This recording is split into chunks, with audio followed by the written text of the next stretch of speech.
आऊज़ुबिल्लाहि समीउल अलीम मिनश शैतानिर रजीम बिस्मिल्लाहिर रहमानिर रहीम। मुअज़्ज़ज़ सामीन, मैं डॉक्टर हसन जमील संधू आपसे मुखातिब हूँ। आज मैं इंशाअल्लाह ताला आपसे कोरोना वायरस के मुतालिक बात करने आया हूँ। पहले भी मैं सोशल मीडिया पे अपनी राय का इज़हार बहुत से मौक़े पे कर चुका हूँ, लेकिन आज एक बहुत ही तकलीफ़देह दिन है। आज मेरे सीनियर, इंतहाई मुअज़्ज़ज़, खुदा खुफ़ी रखने वाले, नमाजी, परहेज़गार, ड्यूटी को इबादत समझने वाले, शहर गुजरांवाला के पहले माहिर नफ्सियात डॉक्टर मोहम्मद नईम अख्तर इस ख़तरनाक वायरस का शिकार होकर इस दुनिया से इंतकाल कर चुके हैं। सबसे पहले तो आप लोगों से ये दुआ की दरख्वास्त करूँगा कि उनके लिए दुआए मग़फ़िरत करें। वो एक इंतहाई मोहब्बत करने वाले और दर्द दिल रखने वाले इंसान थे। हमेशा मरीज़ों के साथ शफ़क़त से पेश आते थे और उनकी खिदमत को इबादत समझते थे। कभी उनको गुस्से में नहीं देखा, हमेशा प्यार करते देखा। अल्लाह ताला से दुआ है कि अल्लाह ताला उनकी आखिरत की मंज़िलें आसान करे। और हदीस मुबारक में जैसे आता है कि जो शख्स भी वबा में वफ़ात पाएगा, अल्लाह ताला उसको शहीदों के साथ दर्जात उसके रखेंगे। और इंशाअल्लाह ताला डॉक्टर नईम अख्तर के साथ भी इंशाअल्लाह अल्लाह रब्बुल इज़्ज़त से दुआ है कि शहीदों का ही मामला किया जाए, उनके तमाम गुनाह माफ़ फरमाकर उनकी कब्र को जन्नत का बाग बना दे अल्लाह ताला, और जन्नत में उनके दर्जात बुलंद करे, आमीन। गुज़िश्ता कुछ दिनों से मैं पूरी कोशिश कर रहा हूँ कि अवामुन्नास में फैली गई जो अफवाहें हैं उसका तदारक कर सकूँ।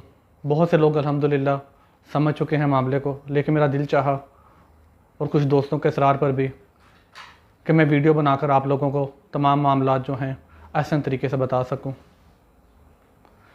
ये वायरस एक इंसान से दूसरे इंसान तक फैलता है। कम से कम 2 मीटर का फासला रखें दूसरे इंसानों से, क्योंकि इस वायरस के ज़्यादातर जो लोग हैं जो अफेक्ट होते हैं, इससे मुतासर होते हैं, उनमें ज़्यादातर अफराद में बहुत हल्की अलामात जैसे हल्का ज़ुकाम, हल्की सर दर्द, हल्का बुखार, थोड़ी सी गले में खराश, ऐसे अलामात आती हैं। बहुत कम लोग हैं कि जिनके अंदर अलामात की शिद्दत होती है, और सिर्फ 5 से 7% ऐसे लोग होते हैं कि जिनके अंदर अलामात इस हद तक शिद्दत इख्तियार कर जाती हैं कि कोई भी मेडिकल का इलाज उनको एक ख़ास हद तक बीमारी के बढ़ जाने के बावजूद उनको नहीं बचा पाता। ये वायरस हवा में भी मुअल्लक़ रहता है। एक इंसान की छींक से, एक खांसी से दूसरे इंसान तक फैलता है। मुतासरा इंसान से हाथ मिलाने से, गले मिलने से, उसके करीब बैठने से, उसकी इस्तेमाल करदा चीज़ों से फैल सकता है। लिहाजा एक वर्ड याद रखें, सोशल डिस्टेंसिंग। दूसरे अफराद से कम 6 फीट का फासला रखें। घर से जब भी बाहर किसी भी ज़रूरी काम के लिए जाएं तो लोगों से ये फासला जो है 6 फीट का कम से कम ये कायम रखें। मास्क हमेशा चेहरे पर रखें। लोगों के साथ गैर ज़रूरी मेल जोल से परहेज़ करें। और जब भी बाहर आएँ घर से तो जूते बाहर उतार दें। घर आकर पहले कपड़े तब्दील करें। बेहतर है कि फ़ौरन नहा लें और दूसरे कपड़े पहन लें। अल्लाह हम सबको महफूज रखे। अब मैं दूसरी बातों की तरफ आता हूँ। आजकल हमारे इधर पाकिस्तान में और गुजरांवाला में ख़ास तौर पर अफवाहें फैली हुई हैं कि कोरोना वायरस का हकीकत में कोई वजूद नहीं है। सबसे पहली जो उसके बारे में ये कहा जाता है कि ये वैक्सीन का ड्रामा है। बिल गेट्स और दूसरी अमेरिकी जो बिजनेसमैन हैं वो वैक्सीन बनाकर इससे दौलत कमाना चाहते हैं।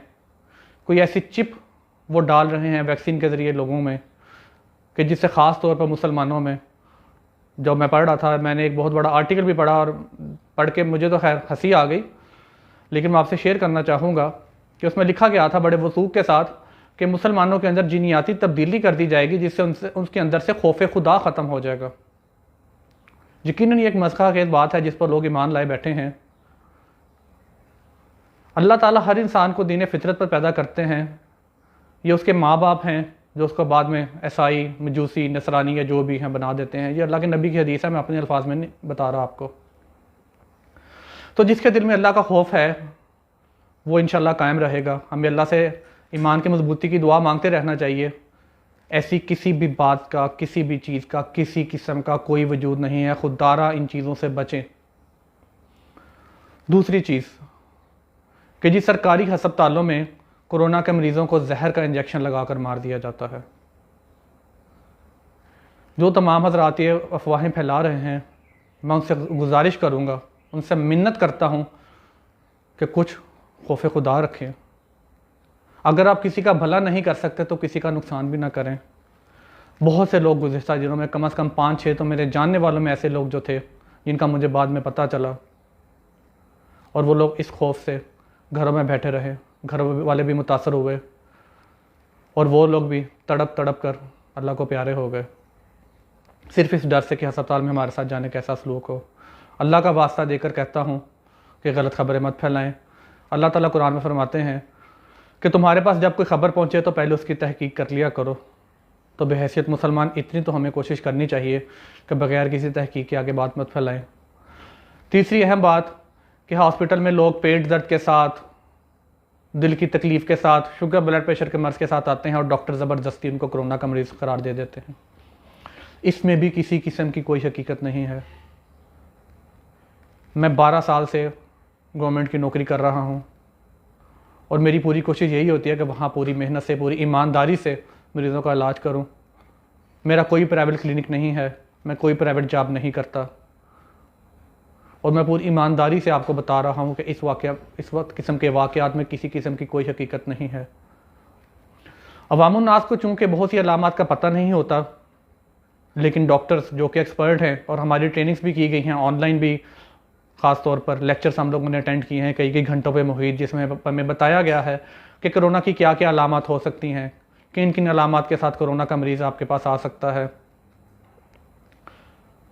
लेकिन अवामुन्नास को ये बातें नहीं पता होती, इसलिए वो लोग नासमझी में कुछ लोग, और कुछ लोग जानबूझकर फसाद फैलाने की नीयत से ऐसी बातें करते हैं।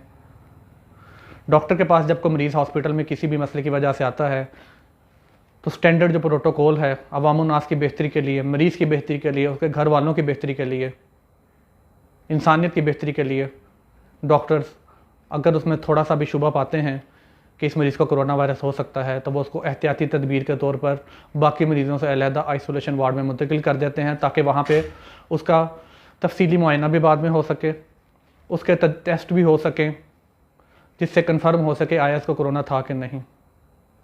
लिहाजा अगर आपको डॉक्टर हॉस्पिटल में ये कहते हैं कि हम इस मरीज़ को आइसोलेट कर रहे हैं तो घबराएं नहीं, डॉक्टर्स को उनका काम करने दें। चौथी बात कि लोग घबराते हैं कि अगर कोरोना मुस्बत निकल आया टेस्ट करवाने से, अलामत आने के बाद भी घरों पे बैठे रहते हैं कि सरकारी जो फील्ड हॉस्पिटल्स हैं, सरकारी अस्पतालों में इलाज ठीक नहीं है। इन बातों में भी किसी किस्म की हकीकत नहीं है।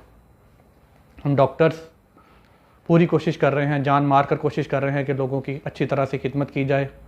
गलतियाँ, कोताहियाँ, कमियाँ हर जगह पर होती हैं, परफेक्ट सिर्फ अल्लाह ताला की ज़ात है। लिहाजा इन गलत फहमियों को शिकार मत हों। अगर किसी के अंदर कोई अलामत आए तो बराह करम फ़ौरन से पहले सरकारी अस्पताल से रजू करें, अपना भी भला करें, अपने घर वालों को भी भला करें और मुआशरे का भी भला करें।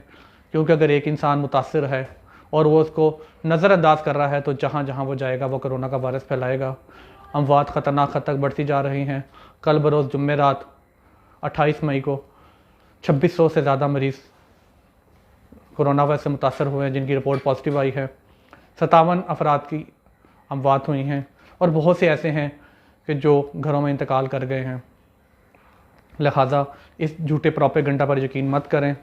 मैं आपको फिर एक दफ़ा गुजारिश करता हूँ कि ख़ुद भी बचें, दूसरों को भी बचाएं, एहतियात करें, बार बार साबुन से हाथ धोएं, बाहर गैर ज़रूरी मत निकलें, रश वाली जगहों पर बिल्कुल मत जाएं। सिर्फ उसी सूरत में निकलें जब घर से बाहर जाना आपके लिए बहुत लाजमी हो। अल्लाह ताला की ज़ात पर यकीन रखें। अल्लाह ताला ही हिफाजत करने वाला है, लेकिन उसके लिए तवक्कल होना ज़रूरी है। और अल्लाह ताला ये भी कहते हैं कि एहतियात करें फिर मामला मेरे पे छोड़ें। मशहूर हदीस है, आपने सुना होगा, बांध फिर तवक्कल कर। तो आप सब लोगों से एक दफ़ा फिर गुजारिश है कि एहतियात का दामन मत छोड़ें, ख़ुद भी ये बात समझें और मेरा पैगाम दूसरों तक भी पहुँचाएँ। अब हम पाकिस्तान में उस स्टेज में दाखिल हो चुके हैं कि जिसे मैं तो यही कहूँगा कि कोरोना का बम फटने पे है, शायद फट चुका है। क्योंकि ईद के दिनों में शॉपिंग की इजाज़त देकर और बाज़ारों में जिस तरह का हजूम था, हर किसी ने वीडियो पर देखा, कुछ लोग उसमें गए भी, उनमें से बेशुमार अफराद मुतासर हो चुके हैं। और ये वायरस 7 से 14 दिन के अंदर अलामात ज़ाहिर करता है, और यकीनन बहुत से लोग हैं अलामात ज़ाहिर होनी हो चुकी हैं। लिहाजा घर पर रहें, अपना ख्याल रखें, गैर ज़रूरी घर से बाहर ना निकलें। मैं ये बातें बार बार इसलिए कर रहा हूँ कि मेरी दिली ख्वाहिश है कि तमाम लोग जो मुझे सुन सकते हैं, जो मुझे सुन रहे हैं, इस पैगाम को समझें और आगे पहुँचाएँ। कोई एक इंसान भी अगर हमारी बात सुन लेगा, समझ लेगा, इस पर अमल करेगा और वो बच जाएगा, तो इंशाअल्लाह ताला अल्लाह हमसे राज़ी हो जाएगा। और कुरान पाक में अल्लाह ताला कहते हैं कि जिसने किसी एक इंसान की जान बचाई, गोया उसने पूरी इंसानियत की जान बचाई। हमारे बहुत से डॉक्टर्स इस वक्त सिविल हॉस्पिटल में भी और प्राइवेट क्लिनिक्स में भी मुतासर हो चुके हैं। क्यों? कि सिर्फ वो कोरोना से मुतासर मरीज़ों को इलाज कर रहे थे। ये एक बहुत बड़ी हकीकत है। अल्लाह ताला इसको झुटलाने वालों को, लोगों को गुमराह करने वालों को हिदायत दे। और हाँ, एक और बात, आजकल मैं देख रहा हूँ कि सोशल मीडिया पे बहुत से लोग को हर्बल, कोई हकीमी, कोई यूनानी टोटके शेयर कर रहे हैं। बराहे करम बग़ैर किसी तस्दीक के किसी भी चीज़ पर यकीन मत करें। अपना और अपने घर वालों का ख्याल रखें। अल्लाह हम सब का हामी नासिर हो। मैं इंशाल्लाह पोस्ट के साथ वर्ल्ड हेल्थ ऑर्गेनाइजेशन यानी आलमी इदारा सेहत का व्हाट्सएप नंबर भी शेयर करता हूँ। जिस किसी के दिल में भी जिस किस्म का भी सवाल है, वो उस नंबर का मोबाइल में सेव करें, उस पर व्हाट्सएप करें। हर सवाल का इंशाल्लाह तशफ़ी जवाब है वहाँ पे। हर लेटेस्ट रिसर्च, कौन सी दवाई इस्तेमाल करनी है नहीं करनी, उसके ऊपर मौजूद है। बाकी जिस किसी को मुझसे किसी किस्म का सवाल पूछना है, मैं इंशाल्लाह जो किसी की मदद कर सका, जो किसी को इत्तला फराहम कर सका, मुझे खुशी होगी। अल्लाह से दुआ है कि अल्लाह मुझे, आपको, हम सबको अपनी हिफ्ज़ व अमान में रखे। जो लोग इस बीमारी का शिकार हो चुके हैं उनका मुकम्मल सेहत अता फ़रमाए, और जो लोग इस बीमारी को संजीदा नहीं ले रहे, अल्लाह ताला उनको हिदायत दे।